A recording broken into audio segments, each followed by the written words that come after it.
लिखा जाएगा, यानी कि कोणांक तो है। मान लेते हैं माना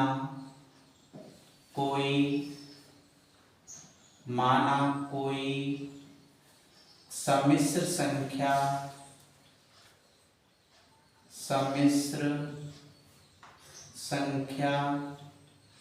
z है। कोई मान ली कि सम्मिश्र संख्या जो है वह है z है, तो फिर क्या हो जाएगा, तो इसका कोणांक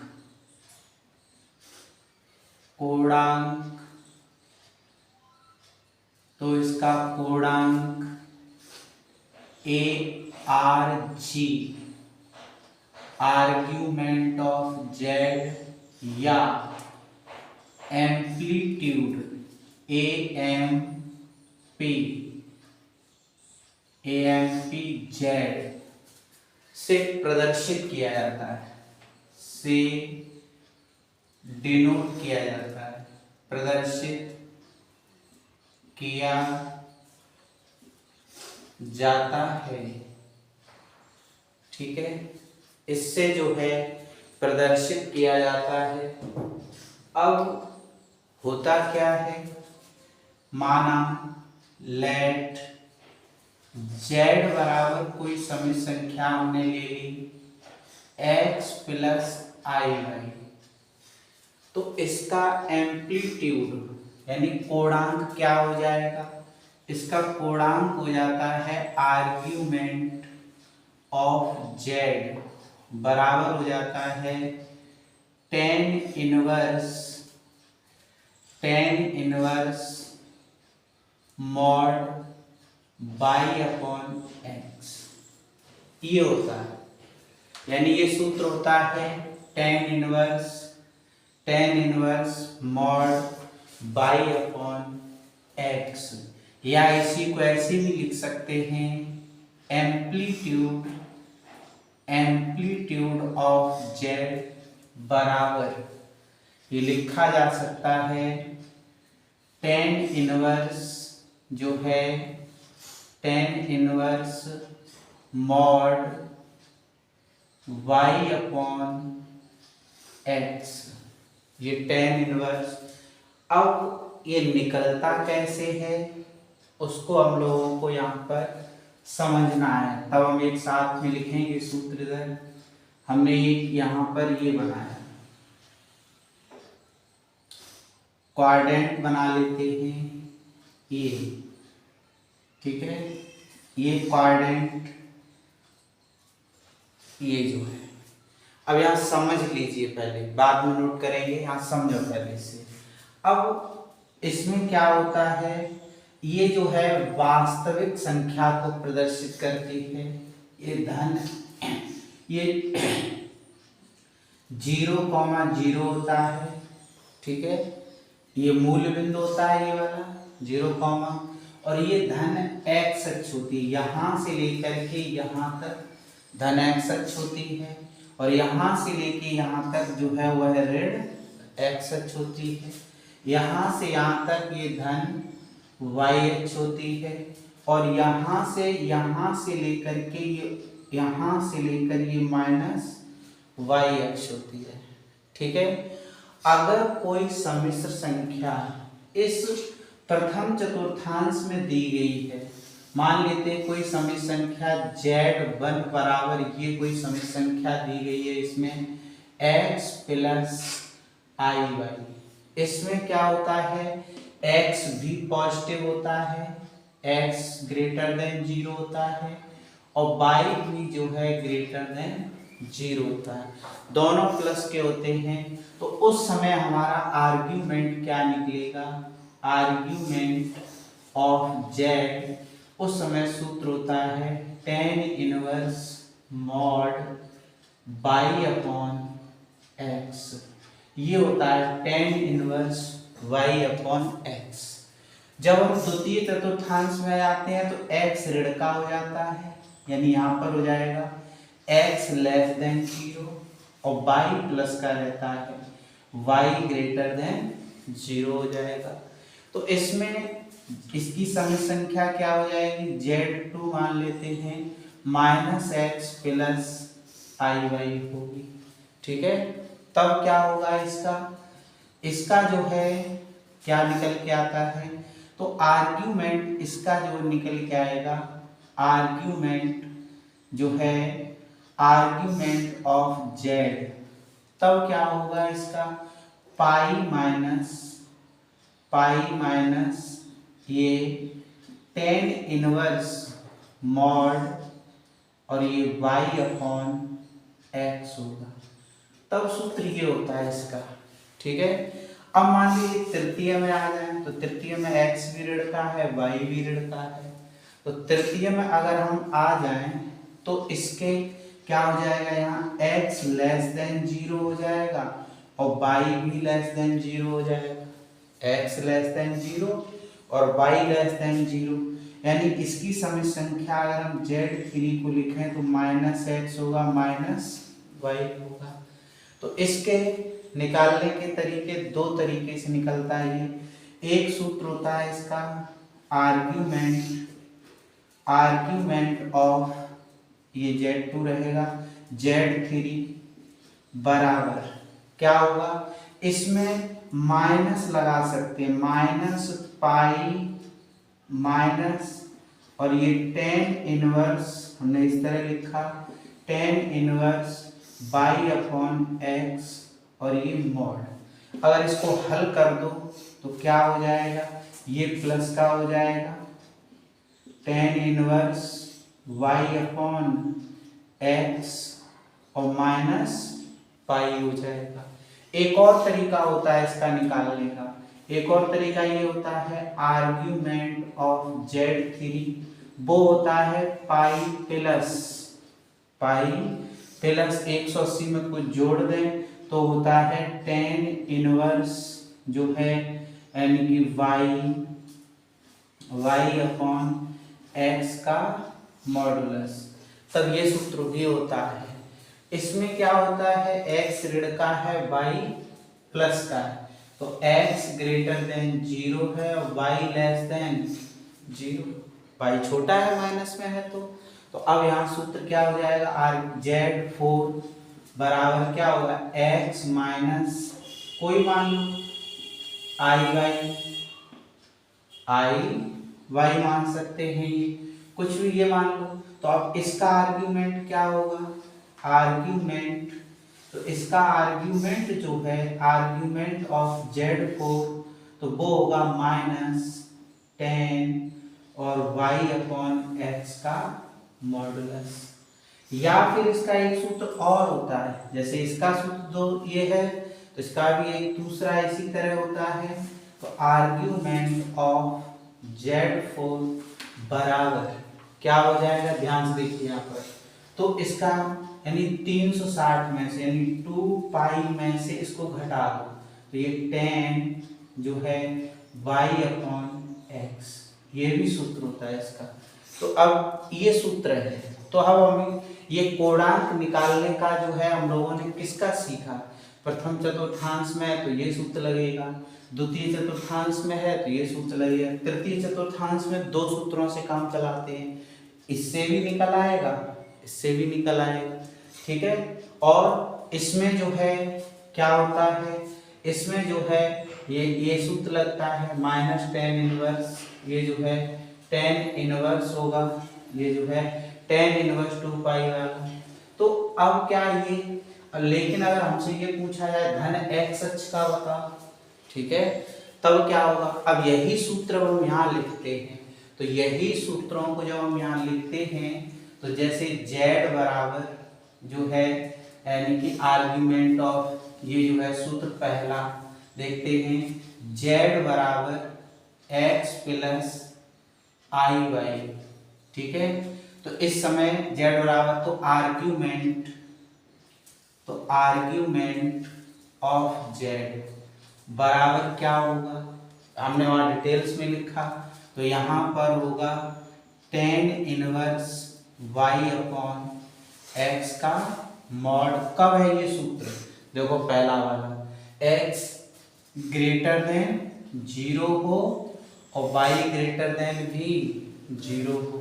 यही सूत्र दूसरा वाले में क्या है, pi minus tan inverse y upon x. ये सूत्र कब लगेगा, जब x कैसा हो जाए, x लेस देन 0 हो जाए और y ग्रेटर देन 0 हो। ठीक है, फिर आगे देखिए तीसरा सूत्र ये वाला, तीसरा सूत्र ये वाला क्या है, ये देखिए यहाँ ये वाला लिखाते हैं तो क्या हो जाएगा, tan inverse y upon x minus pi. ये सूत्र कब है, और या फिर और ये वाला पाई प्लस या ten in pi plus tan inverse कब y अपॉन एक्स मॉड। लेकिन ये सूत्र लगेगा कब, कब लगेगा, देखो x लेस देन 0 हो और y लेस देन भी 0 हो है। फिर यही सूत्र चौथे में पहुंचो, वहां पे क्या लगेगा, argument of z tan inverse minus, तो ये जो है minus tan inverse y upon x, या फिर ये सूत्र कौन सा वाला, ये वाला लगेगा, और ये वाला दूसरा वाला 2 पाई, तो ये 2 pi minus tan inverse mod y upon x, कब, जब ये सूत्र लगेगा x ग्रेटर देन 0 हो और y लेस देन 0 हो, x लेस देन 0 हो और y लेस देन 0 हो। अब आगे देखो दूसरा पॉइंट, ध्यान समझिएगा, बाद में नोट करना है। देखिए पहले अब इसमें x अक्ष जो होती है वो वास्तविक संख्या को प्रदर्शित करती है। x अक्ष, ये वाली जो x अक्ष होती है वह वास्तविक संख्या को प्रदर्शित करती है। तो x अक्ष जो है वास्तविक संख्या को प्रदर्शित करती है,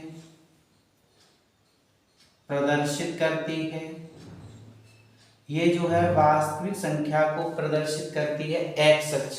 इसका पूर्णांक क्या होता है, इसका जो है धन x अक्ष का तो 0 होता है एम्पलीट्यूड, इसका 0 होता है, और इसका अगर हम बात करें तो इसका पाई होता है, 180 प्रदर्शित करता है।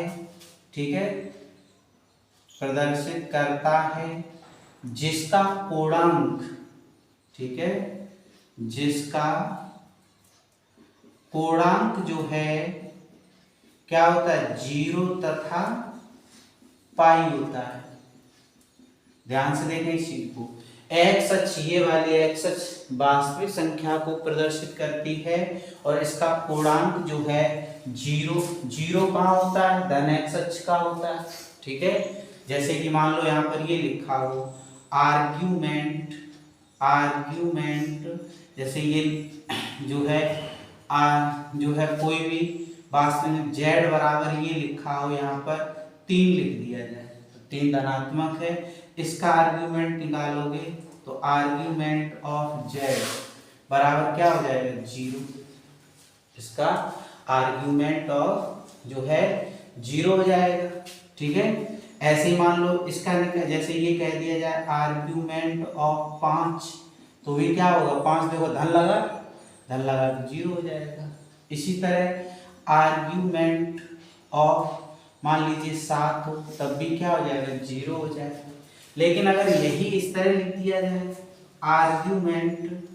आर्ग्यूमेंट ऑफ -3 लिख दिया जाए, तो अब क्या होगा, अब तो हम रेड एक्स अक्ष पे चले गए, तो रेड एक्स अक्ष पे चले गए तो क्या हो जाएगा, पाई हो जाएगा। अब बात समझ में आई, अगर धनात्मक है यानी कि धन एक्स अक्ष है तो आर्ग्यूमेंट क्या होगा, 0 होगा। ठीक है, इसका जो है आर्ग्यूमेंट हम यहाँ पर लिखे दे रहे हैं इस तरीके से, आर्ग्यूमेंट वो जो है आर्ग्यूमेंट प्लस एक्स बराबर 0, और यहाँ का हम लिखने देते हैं आर्ग्यूमेंट और माइनस एक्स का क्या हो जाएगा, पाई हो जाएगा। ठीक है, अब जैसे मान लो यहाँ पर और कोई दे दिया जाए आर्ग्यूमेंट, बताओ -7 का क्या हो जाएगा, पाई हो जाएगा।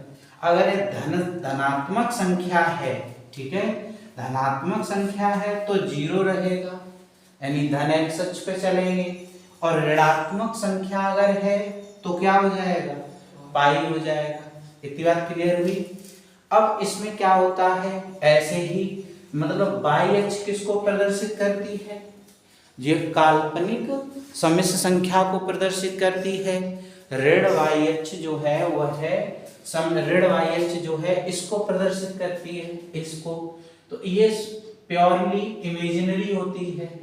तो यहाँ पर प्योरली जैसे इमेजिनरी अगर है तो फिर क्या होगा, प्योरली इमेजिनरी नंबर अगर दिया जा रहा है तो इसका होता है π/2 होता है, और इसका जो है होता है -π/2 होता है। ठीक है, -π/2 होता है। ठीक है, तो ये दिया जाता है यहाँ पर।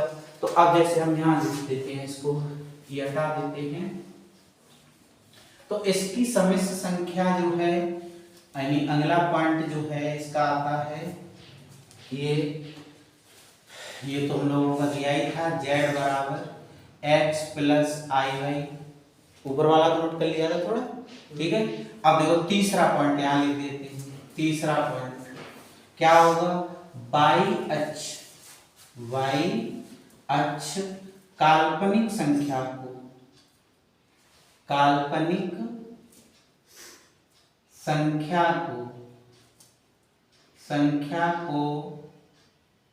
प्रदर्शित करता है ये वाला। ठीक है, जिसका कोणांक प्लस वाले का कोणांक कितना होता है, π/2, और ऋण वाले का कितना होता है, -π/2, जिसका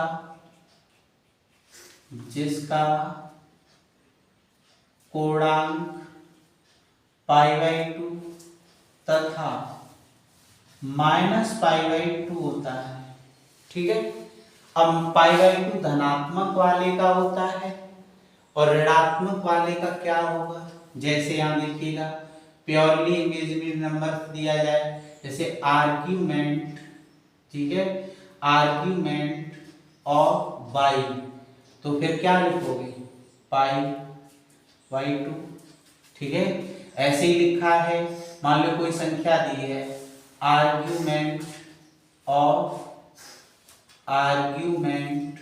ऑफ प्लस 3i दे रखा, तो 3i का क्या हो जाएगा, π/2 हो जाएगा।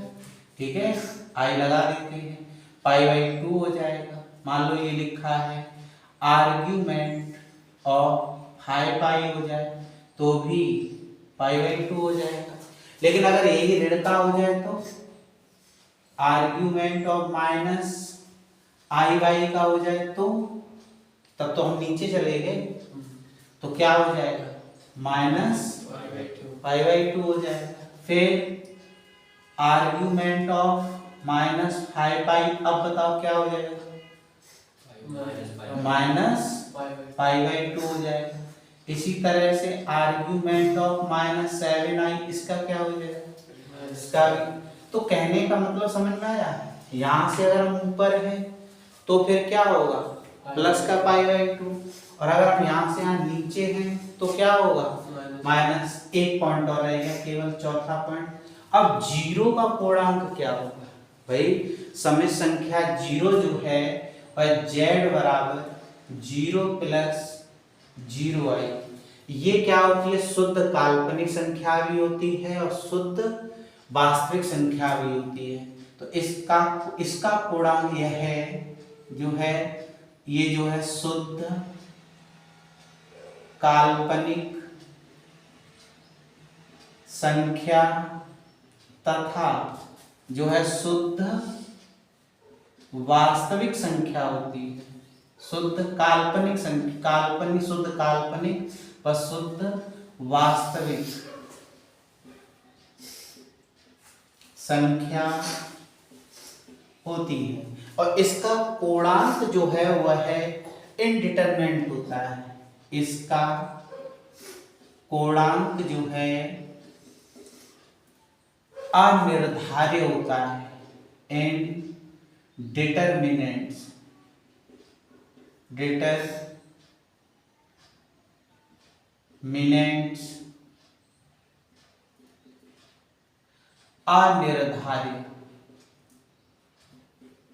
अनिर्धार्य होता है।